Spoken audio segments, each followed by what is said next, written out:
All right, so let's move on to our next topic. I'm done ranting about that. It's sad that I even have to. So the next thing that we're going to discuss is going to be, let me go ahead and pull this up here, is going to be the Epstein file. Dun, dun, dun. So finally, we've gotten, I believe it was over 26,000 emails that were released regarding from Epstein. And this was from the House Oversight Committee. So you can actually go look at the House Oversight Committee website. There's over 20,000 emails that were released, and you can find and sift through all of them. Highly recommend that you do. All right. So let's jump into these files. Again, 20,000 files released on the White House Oversight Committee, but here are a few of them. Now, there's one in particular that everybody seems to be talking about, and we'll get to that last. And you probably know which one I'm addressing, but some people I've talked to out in the wild, like even family members of mine, didn't even know this was a thing until I mentioned it. Yeah, it's crazy.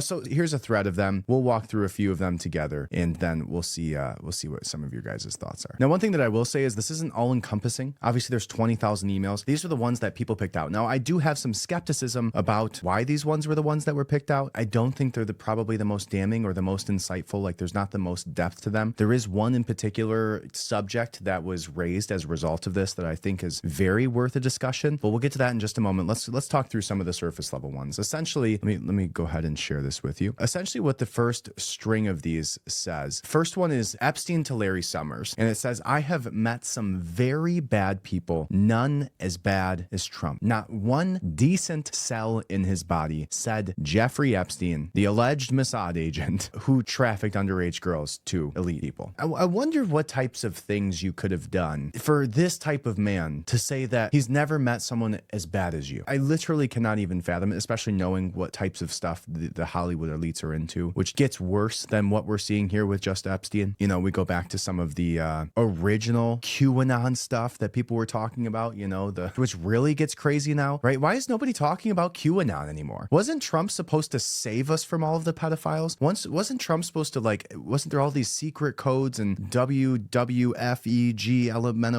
that all these secret niche hosting boards knew about? Like, what happened to QAnon? What happened to Trump saving the world from the pedophiles? Little did we know he was one of them the whole time. That's what it is. And that's what I think has been the most discouraging about the last, 7 months, is that I, like many people, believed in what Trump stood for. And how we've gone from such a 180 from his first 4 years until today is so disappointing. And what he stood for to so many people, literally tens of millions of people around our country, was a real movement. It was a real thing that people wanted. People wanted transparency. People wanted somebody who was real. Everybody wanted somebody who spoke honestly. People want somebody in there who isn't a part of the system, who isn't compromised, who doesn't have blackmail against them. That's what people wanted. That movement still exists today. It just does not exist with Trump. And that was a sad reality for a lot of people, including myself. I voted for Trump both times. And then there's always the conversation like, oh, well, he wasn't as bad as Kamala. I mean, maybe. But after seeing some of these files and seeing the first, I don't know, however many months of this presidency, incompetence versus willful, I don't even know the word. I don't know. I just don't think that Trump was the person we all thought he was. And that's sad. He really was the icon for something that he shouldn't have been. And I hope one day that we can have somebody in office who really does embody that, who really is an honest, hardworking person, who has morals and values and is God-fearing and acts accordingly. The most telling thing was Trump saying, I'm not getting into heaven. There's nothing I could do to get into heaven. You haven't read one page of the Bible if you think that's how that works. It's crazy to see how just naive he is. And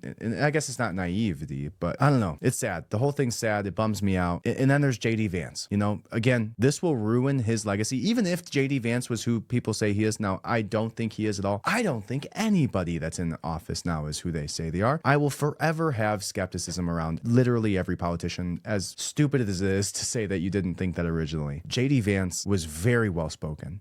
He is a great speaker on stage. Man, I was rooting for him too, but it's just not going to work. It can't work now. It cannot work. It will not work. He just is the legacy of Donald Trump and will be that. And he just will not be that next person. But I'm at the same time, I'm also excited that there's so many people in this country. There is such a movement that there will be somebody who embodies that movement. We just have to make sure that it's genuine and that it's not astroturf like Trump was.